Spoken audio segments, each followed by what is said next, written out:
Bonjour tout le monde, nous voici pour une nouvelle vidéo des coloriages terminés. Donc cette fois-ci je suis toute seule, donc je mettrai ceux de jus dans le montage aussi. Mais du coup c'est moi qui les présenterai et ils seront en photo comme j'avais fait pour la vidéo des coloriages terminés du mois de juillet. On va commencer comme d'habitude avec les Disney.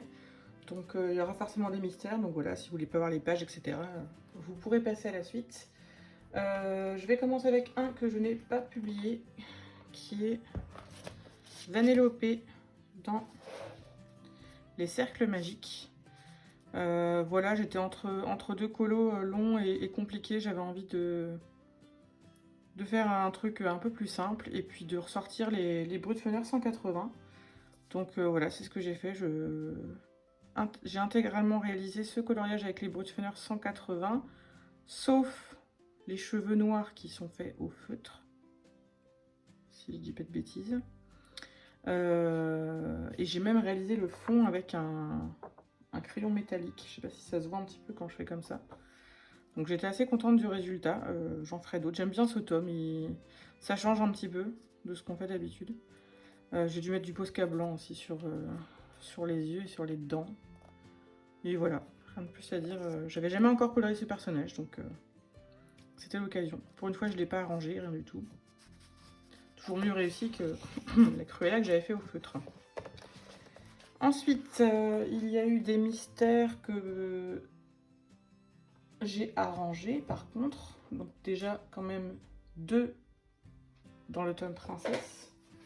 Je vous attrape ça tout de suite. On va commencer par le tome princesse. Il y a d'abord eu celui-ci, réalisé en duo avec Jus. Alors je ne sais, vous ne voyez rien, je vais le sortir.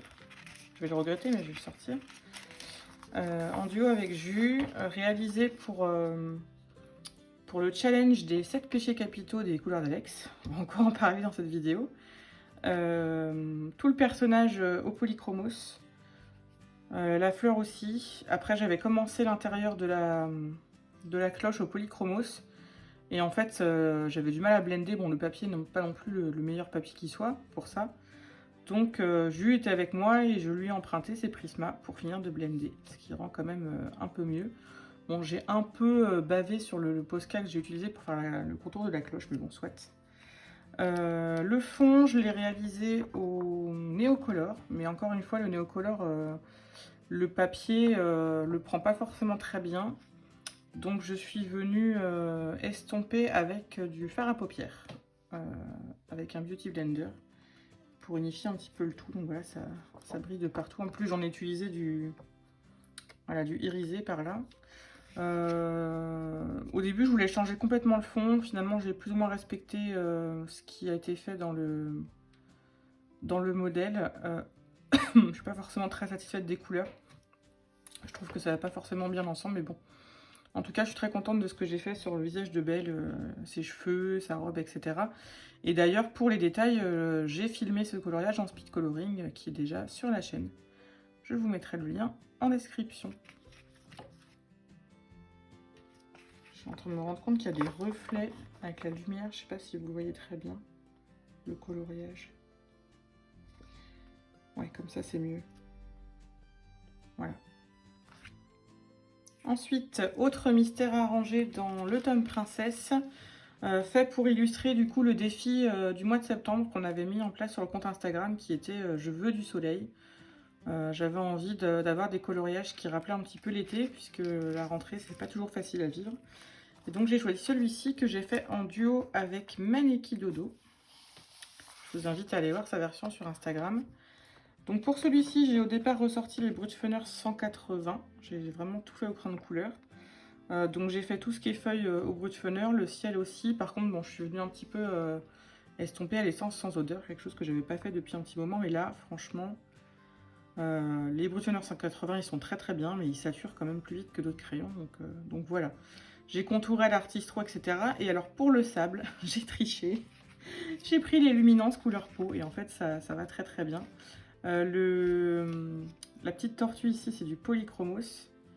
Les fleurs aussi, c'est du polychromos. Celle-ci aussi. Et il y en a dans les cheveux ici aussi, le noir. Il doit y avoir du Brutfuner aussi noir dans les cheveux. Et dans les yeux, c'est du polychromos. Et tout le reste, c'est du luminance. Bon, j'en ai que 7, hein, donc c'est des couleurs peau.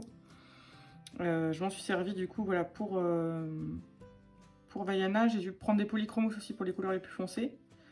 Pour faire les contours, c'était du polychromos. Et après, le remplissage, c'est du luminance. Je dois avoir 2 teintes et du blanc. Pour le sable aussi. Et puis voilà. Et après, donc, j'ai contouré à l'artistro. Non, ça. Et ici, il doit y avoir du stylo gel pailleté. Je sais pas si ça se voit trop, mais... Et ma foi, j'en suis assez contente. Pas entièrement satisfaite de tout ce qui est végétation, parce que c'est parfois un peu cracra, mais quand même. J'aime bien. Voilà pour celui-ci. Ensuite, j'en ai réalisé 2 au feutre à alcool dans le tome Trompe-l'œil, dans le bloc Trompe-l'œil. Mystère aussi, hein, mais pour des défis qui me tenaient à cœur, et je me rendais compte que le mois de septembre était en train de passer et que je les avais toujours pas fait. Il faut avouer que le feutre à alcool, c'est pratique. Dans les blocs, ben, je peux me permettre d'en faire puisque je m'en fiche si ça traverse. Et donc j'ai d'abord fait celui-ci pour le défi monochrome de Linda, Dreaming Color. Il fallait faire un coloriage en nuances de gris avec seulement une seule couleur qui ressort. Il fallait forcément que je choisisse dans un tome que recto puisque je voulais faire du feutre à alcool. Et donc dans le tome Trompe-l'œil, c'est celui-ci qui m'a le plus attiré. Et donc il s'agit de Mei, qui est une des filles de l'empereur dans Mulan 2, pour ceux qui ne connaissent pas. En sachant qu'avant qu'une abonnée me dise qu'elle s'appelait Mei, je ne m'en rappelais plus, puisque ça faisait des lustres que je n'avais pas regardé Mulan 2, ce que j'ai fait entre temps. Donc j'ai utilisé que des pluies de marqueur, que des teintes de gris chaud. Je trouvais que ça allait mieux avec le rose. J'ai utilisé 2 roses différents, et puis je ne l'ai pas arrangé, mais on va dire que j'ai rajouté du stylo gel paillettes roses. Pour le pimper un petit peu. Donc voilà, et je vous montre ce que ça donne derrière, puisque j'aime toujours autant ce que ça donne derrière. D'ailleurs, de dos, on dirait qu'elle a le visage de travers, c'est un peu étrange. Oui, j'ai légèrement ombré le visage, mais alors vraiment, faut le savoir pour le voir. Et donc dans la même pochette, j'avais celui-ci, que j'ai fait pour le défi de Shoe Colors, où il fallait... Hop, j'agrandis. Il fallait colorier un méchant avec les couleurs d'un gentil. Alors pas forcément le gentil du coloriage, enfin du dessin animé en question, mais là j'ai voulu faire ça. Et donc pendant un live de Colorisera, qui était très très drôle, un de ces derniers, je vous conseille d'aller voir, j'ai fait une tâche, non c'est pas ça que je voulais dire, j'ai fait une tâche. J'ai fait ce coloriage donc de Maléfique, qui doit être le premier du tome Trompe-l'œil, avec les couleurs d'Aurore, donc aussi feutre à alcool. Et par contre, je suis venue donc rajouter des petits points sur le fond, parce que mon bleu il était en train de fatiguer à la fin, et ça faisait moitié des taches bizarres, enfin bref. Et en plus, je suis venue rajouter des ombrages avec du fard à paupières, donc là sur les joues, sur la coiffe, sur les vêtements, et un petit peu sur le fond. Et j'ai rajouté le fidèle stylo paillettes. Je sais pas si vous allez voir. Voilà, j'en ai mis sur les lèvres, sur les yeux, et un peu de doré sur les sourcils. Et voilà. Et le contour de 2 washi tape différents, puisque le rose m'a lâché en cours de route. Mais ça, c'est un détail. Voilà pour les mystères ce mois-ci, c'est tout. Donc vous allez voir que ce mois-ci, j'ai fait quand même beaucoup moins de coloriage, puisque rentrée oblige, travail, tout ça, j'avais moins de temps. Par contre, il y a le défi d'Elise Colo, j'ai oublié d'en parler, qui a commencé. Un défi spécial édition Vilain Disney, où on doit choisir sa team, donc soit Maléfique, soit Hadès, soit Ursula. Donc nous, avec Jules, on a choisi Maléfique. Et on a déjà commencé à envoyer des colos pour le défi. Dans celui-ci, en parlant de Maléfique, justement, j'en ai fait un ce mois-ci, qui était le dernier ou l'avant-dernier que je devais faire pour... Non, c'était l'avant-dernier. Pour le challenge des 7 péchés capitaux des couleurs d'Alex, donc c'est pour représenter la colère. J'ai choisi de rester sur 3 couleurs, puisqu'en plus il y avait encore une palette de couleurs sur la bande colo de Zazu, avec les couleurs complémentaires. Oh, je sais plus. Bref, je vous remettrai ça. En tout cas, voilà, 3 couleurs, orange, violet et vert, puisque de toute façon, du violet et du vert, c'est un peu les couleurs de Maléfique. Et puis, bah, il y avait les flammes derrière pour le orange. Je l'ai aussi mis du coup pour le challenge des Discolo, avec la catégorie réaliser un effet flamme, donc la catégorie Hades, si je dis pas de bêtises, et le bonus de ma team, puisqu'il s'agit d'un coloriage de la Belle au bois dormant. Et en plus, c'est même Maléfique. J'ai utilisé pour ce coloriage les Albrecht Dürer pour le corbeau, pour Maléfique. J'ai mis un peu de Neocolor 2 aussi dans sa tenue, et tout le reste c'est du Neocolor 2. Il n'y a que les flammes qui sont faites au Inktense, puisque je trouvais que c'était un meilleur dégradé. J'ai mis un petit peu de chalk marker d'action, vous savez, des stylos, comme des stylos gel qui sont très fins. J'en ai mis là, j'en ai mis sur des contours violets. Et puis j'ai mis un petit peu d'artistro métallique et pailleté, notamment sur la baguette magique ou sur des contours en haut. Donc voilà, il n'a pas tant eu de succès que ça sur Instagram, mais moi je l'aime beaucoup. Et je suis contente d'avoir réussi à faire quelque chose avec les crayons aquarellables, alors que quand j'avais essayé sur Mouchou, j'avais rattrapé la moitié au crayon de couleur parce que j'étais pas satisfaite. Donc voilà, et c'est tout pour les Disney ce mois-ci, enfin presque, mais je vous en parlerai à la fin de la vidéo, puisque j'avais un en cours fin septembre que j'ai fini avant-hier, donc le 1er octobre, mais voilà, je vous montrerai ça à la fin de la vidéo. Voici maintenant pour la partie de tout ce qui n'est pas Disney, et ce mois-ci, il y en a plus, puisque je vais commencer à en faire de plus en plus. D'abord, toujours pour le challenge des 7 péchés capitaux des couleurs d'Alex que je n'avais pas terminé fin août, puisque c'était jusqu'au 15 septembre. J'ai fait celui-ci. Attendez, je recadre. Celui-ci dans le Midnight Masquerade, en édition Mus, donc l'édition néerlandaise. Je l'ai montré un petit peu dans ma vidéo où je présente mes livres d'Anna Carzon, pour illustrer la paresse. Donc là, j'ai utilisé un tuto d'Audrey Mogg au Neocolor pour faire le fond. Il faut savoir que j'en ai que 10, même si entre-temps j'en ai racheté 5. Donc j'ai fait avec les couleurs que j'ai pu. Au début, j'étais plus partie sur un fond nuit, puis finalement, je suis partie sur un fond rouge, mais bon, soit, pourquoi pas. Les lanternes sont faites au polychromos, le personnage aussi. Je suis venue le contourer au Artistro. Enfin, tout est fait au polychromos en fait. Tous les éléments sauf le fond est fait au polychromos, contouré à l'Artistro. Métallique pour les rubans et puis pour les lanternes. Et puis métallique aussi. Non, après j'ai mis de l'artistro normal sur le personnage. J'ai mis des paillettes et de l'aquarelle métallique dans ses ailes. Et j'en ai un peu mis aussi sur les lanternes à certains endroits. Je sais pas si ça va se voir beaucoup. J'essaie de faire bouger le papier. C'est l'avantage des vidéos comparé aux photos. Voilà, je suis quand même plutôt contente pour un premier Anna Carzon dans un livre. L'avantage en plus de celui-ci, c'est qu'il n'y avait pas de coloriage à côté, donc j'ai pu légèrement déborder. Et je me suis rendu compte en présentant le livre qu'il était en double à la fin. Donc je pourrais le refaire. En double, un poil plus zoomé d'ailleurs, avec ouais, un poil plus zoomé. Donc je pourrais le refaire, mais apparemment c'est une erreur d'édition d'après ce que j'ai compris. Donc voilà pour celui-ci. Ensuite, j'ai attaqué son dernier livre. Je l'ai reçu et j'ai eu envie de le tester. Alors, je vous remontre. Hein. Ils n'ont pas du tout la même épaisseur, donc je vous laisse imaginer la différence de papier. Donc son dernier livre dans l'édition suédoise que j'ai reçu ce mois-ci, où j'ai fait aussi filmer en partie dans la suite du Color and Chat où je présentais mes livres. Donc dans la suite, j'ai fait en partie celui-ci. Avec la théière, c'est celui qui m'attirait le plus et je suis assez contente du résultat. Alors j'ai utilisé du matériel aquarellable à fond. Le papier est fin et j'ai eu un accident. C'est-à-dire que j'ai utilisé du Derwent Intense à même le crayon sur la page qui était déjà mouillée. Et donc j'ai fait des taches ici et ici. Donc je vais être contrainte de faire un fond foncé pour celui-ci que j'ai vraiment envie de faire. Heureusement, c'est une sorcière sur un balai, donc un fond foncé, c'est pas, ce sera pas bizarre, on va dire ça comme ça.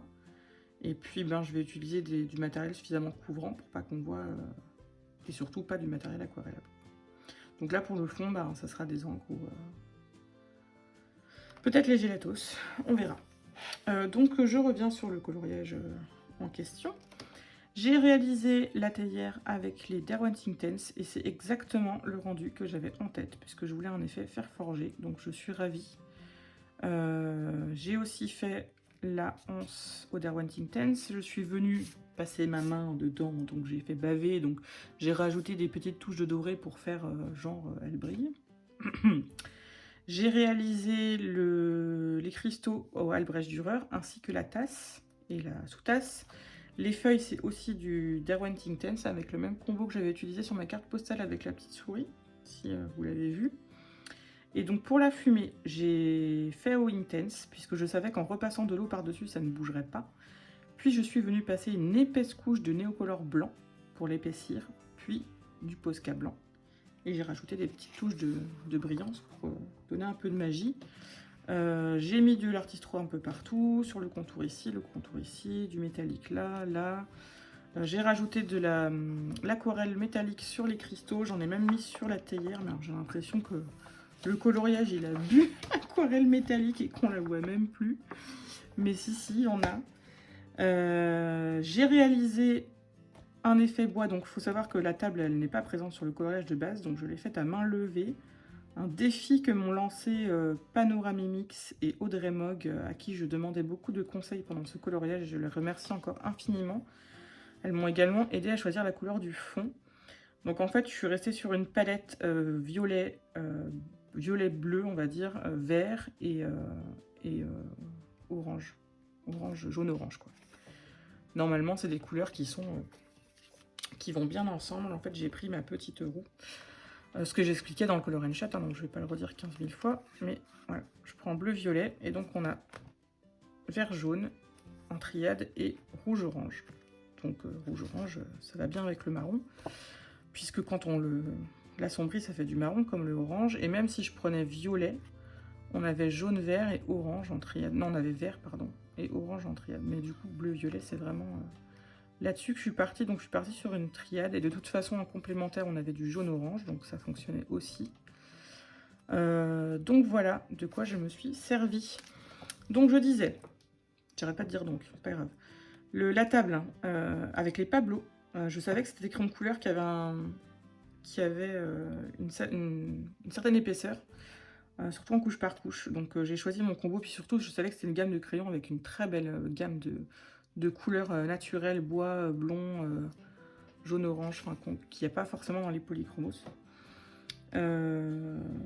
Donc j'ai pris cela et j'ai tout fait couche par couche. Donc j'ai fait une sous-couche avec une certaine couleur. Je suis venue dessiner mes... je vais pas y arriver. Les lattes de bois de la table, en fait, avec un effet de perspective, donc elles sont plus minces ici que devant. Réflexion faite, j'aurais dû au moins la mettre jusque là, parce que là on a l'impression que la théière est sur le bord de la table, mais bon, ça ne choque que moi, donc tant mieux. Et donc voilà, avec d'autres couleurs plus foncées, je suis venue faire des petites rainures, des petits nœuds dans le bois, etc. Donc je suis assez contente du résultat pour un essai un peu au pif. Et puis donc le fond, c'est du Neocolor 2, sauf que je ne suis pas venue l'appliquer directement sur le papier. Il me fallait mon mélange de couleurs. Donc je suis venue mélanger sur ma palette, gratter sur ma palette du jaune et du vert, pour avoir ce mélange. Et puis ensuite, je suis venue prendre la couleur ocre et je suis venue un petit peu vignetter, on appelle ça le contour, ça donne un côté un peu vieilli. Et alors l'avantage, pour ceux qui galèrent avec le Neocolor sur les grandes zones, l'avantage de le mettre sur la palette avant, c'est que ça ne fait pas de traces. C'est beaucoup plus facile à travailler que quand on le met directement dessus, où ça fait des traces, comme par exemple dans celui que je vous ai montré avant, où j'étais obligée quand même de revenir mettre un petit peu de fard à paupières pour estomper sur les bords.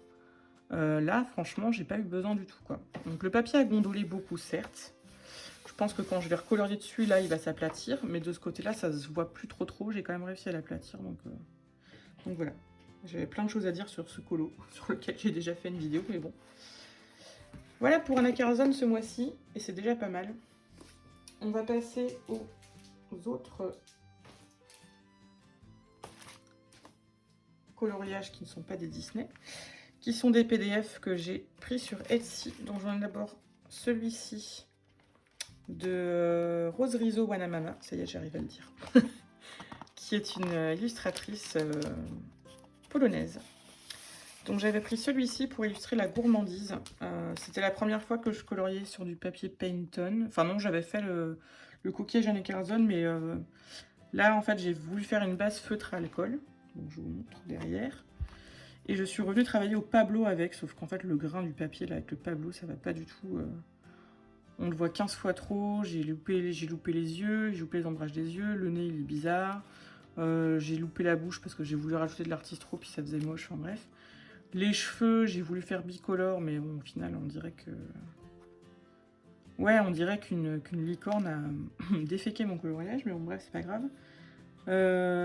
J'ai appris à l'aimer avec le temps, j'ai contouré les tournesols, voilà. Faut savoir que j'avais une version en grayscale sous les yeux, mais ça, c'était la version line art, donc j'ai fait tous les ombrages moi-même, même si le grayscale m'a beaucoup aidé. Bon, l'effet crème glacée est pas trop mal, mais bon, voilà, c'est pas exactement ce que j'avais en tête. Et pour le fond, j'ai utilisé les encres Action. Si je dis pas de bêtises. Il me semble que c'est ça. Et je suis venue gommer un peu à des endroits pour faire des points de lumière. Bon, voilà, il est ce qu'il est. Ça n'a pas été non plus le gros succès. Mais j'aimais beaucoup l'illustration. Elle a les yeux violets aussi. Donc voilà, je parlais de celui-ci tout à l'heure, qui était le premier que j'avais fait sur Pantone. Et j'ai fait celui-ci. Donc celui-ci, c'était le dernier pour le Colo Challenge d'Alex sur les 7 péchés capitaux, que je lui ai rendu un jour trop tard, mais qu'elle a eu la bonté d'accepter quand même. D'ailleurs, un après lequel je dois toujours faire un tuto fond. Le fond que j'ai fait sur celui-ci, que j'aime beaucoup. Attendez que je fasse pas n'importe quoi pour le cadrage. Donc celui-ci, donc la même illustratrice, pour représenter l'orgueil cette fois-ci, puisqu'il y avait un miroir. Et en même temps, j'ai participé au défi du mois de la bande colo de Zazou sur les métiers, puisque c'est le coloriage s'intitule Olivia Makeup Artist, donc c'est une maquilleuse.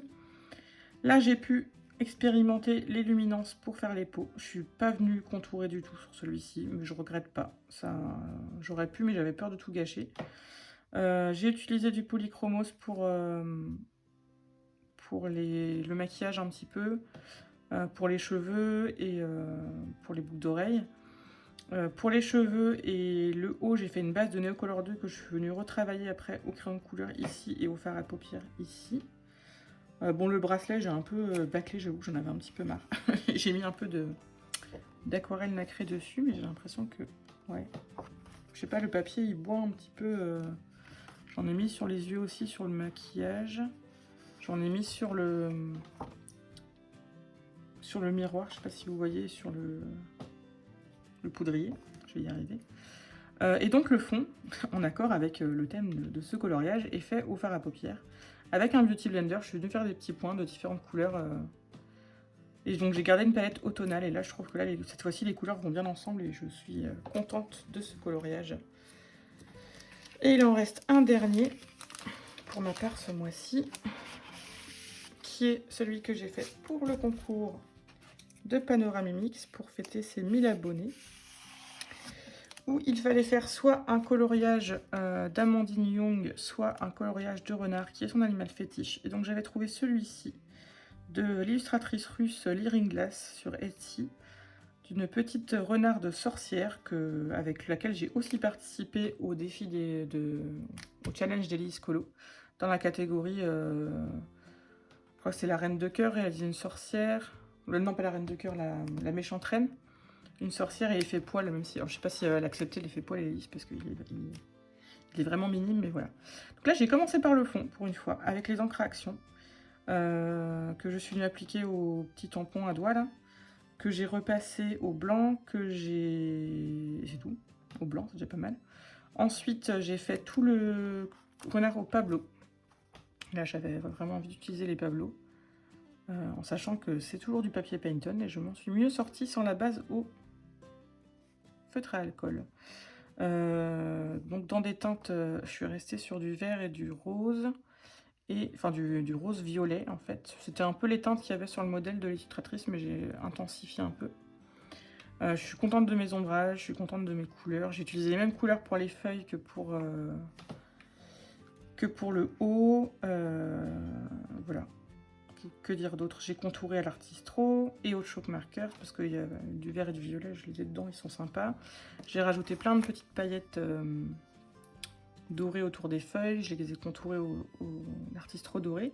Et alors, Panorama Mix voulait du doré sur le fond du colo. Et donc, j'ai pris l'aquarelle métallique d'Action et je suis venue la tamponner au Beauty Blender. Donc là, le fond brille de partout.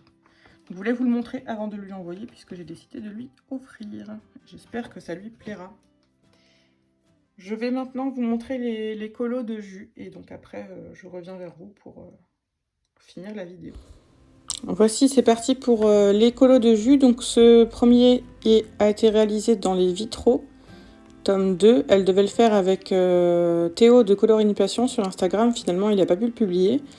Mais du coup, c'était pour les défis, le défi forme géométrique de mes colos Disney aussi sur Instagram. Elle l'a fait entièrement au Prisma et pour le cadre, elle s'est servie d'un tuto YouTube cuivre de Zazou en couleur. Il est très réussi et je crois qu'elle en est très contente. Ensuite, elle a fait ce coloriage mystère qui vient du tome 4, des grands classiques, avec des Crayola Super Tips, des Fibracolor et des Faber-Castell Pit Artist Pen. Pour le défi monochrome de Linda Dream in Color et aussi pour le défi de Vincent Disney Colo sur Instagram où il fallait réaliser un coloriage de son année de naissance. Il a aussi très très bien fonctionné. Ensuite, elle a fait celui-ci qui n'est pas encore publié sur Instagram puisqu'elle attend la personne avec qui elle le fait en duo. Il vient du tome, si je ne dis pas de bêtises, Mystère Chat et Félin. Donc c'est un coloriage qui vient des Aristochats. Et elle l'a aussi fait au feutre avec Crayola Super Tips comme d'habitude. Et sûrement du Peppermint Flair pour les contours. Ensuite, elle a fait son premier coloriage dans le grand carré Pop Art. Elle a utilisé des Bruturner 520, du fer à paupières et des Artistro qu'elle venait de recevoir. Donc celui-ci, elle l'a fait quand elle était chez moi, d'où le fer à paupières, qu'elle ne possède pas encore. Voilà, je l'ai aidé un petit peu à choisir les couleurs. Bon, elle n'était pas entièrement satisfaite sur tout, mais c'est un premier dans le carré Pop Art. Et ma foi, il a quand même pas mal plu. Ensuite, en duo avec moi, elle a fait cette rose qui vient des grands classiques tome 4 aussi, des mystères. La rose sous la cloche de verre pour représenter donc l'envie pour le Colo Challenge des 7 péchés capitaux des couleurs d'Alex. Elle l'a fait avec des polychromos et des Prismacolor, essentiellement. Soit le Peppermint, soit le Posca noir pour les contours noirs, je ne sais plus. Ensuite, dans les vitraux, tome 1, elle a fait ce Capitaine Crochet avec Nina Papier Poudre sur Instagram, avec uniquement les Brutfunner 520. Elle s'est servie des tutos de Bruno Art Gallery pour l'or et du Special Colorist Effect 1 pour les gemmes. Et on l'a envoyé pour le Challenge d'Elise Colo des vilains dans la catégorie crochet pour le pirate, Scar pour les animaux exotiques avec le crocodile, et puis aussi Yago pour les acolytes. Ça faisait pas mal de catégories. Pour ce vitrail qui n'en est pas vraiment un, puisqu'il vient du tome Princesse Mystère qu'elle a fait en duo avec Florine Disney Color Dream sur Instagram, elle a utilisé les Brutfunner 520 et les Prismacolor et des polychromos ainsi qu'énormément de Posca noir pour les contours. Et donc elle a voulu donner un effet vitrail et non pas juste des aplats de couleurs. Je trouve pour ma part que c'est très réussi et il a aussi plutôt bien fonctionné sur Instagram. Et pour finir, ce coloriage qui vient des Créatures Fantastiques, donc le tome Mystère, de Morgane et Mélodie, dans La Petite Sirène 2 qu'elle a fait au feutre avec des Crayola Super Tips, Fibracolor et Faber-Castell Pit Artist Pen. Pour le défi des méchants de Colorinipation, donc Théo, le défi des 500 abonnés de Créer Mystère, défi 4 en 1. Et c'était un combo puisque c'était aussi pour un défi sur les créatures de coloriage défi. Et voilà, c'est terminé pour le mois de septembre pour les coloriages de jus. Donc voilà, la vidéo touche à sa fin. J'espère que j'ai rien trop oublié. Enfin voilà, vous savez qu'on a participé à plusieurs défis, à plusieurs challenges, etc. dont certains sont toujours en cours, comme celui d'Élise Colo. Il y en a d'autres qui sont arrivés entre-temps, auxquels on va participer prochainement. Et donc fin septembre et tout début octobre, j'ai fini ce vitrail que je vais vous montrer très vite fait, avec en trio avec Jus et avec les couleurs d'Alex, qui a déjà fini le sien, qui nous attend. Ouais. Qui est celui-ci du lapin et du chapelier. Qui sera posté là, je pense, le même jour que cette vidéo. Donc en fait, en septembre, j'avais fait tous les personnages. Et j'ai fini, c'était quand? Vendredi soir? Ouais, donc le 1er octobre, tout le fond. Là, j'ai utilisé que du matériel aquarellable, mais les détails, je vous les donnerai dans la vidéo du mois d'octobre. Puisqu'en bas, j'ai marqué septembre et octobre. Là, ça se voit pas ici. Donc ben, j'en parle un petit peu maintenant, puis j'en parlerai un petit peu au mois d'octobre. Donc voilà, je voulais aussi donc vous remercier puisque nous avons atteint les 1000 abonnés sur Instagram. On ne doit pas être loin des 300 ici sur YouTube. En tout cas, rendez-vous sur Instagram pour si vous voulez voir ce qu'on vous a préparé pour fêter nos 1000 abonnés, puisque nous avons préparé des choses qui sont publiées et on espère voir vos nombreux coloriages pour cette occasion. J'espère que vous allez bien, j'espère que vous prenez soin de vous et je vous dis à très bientôt.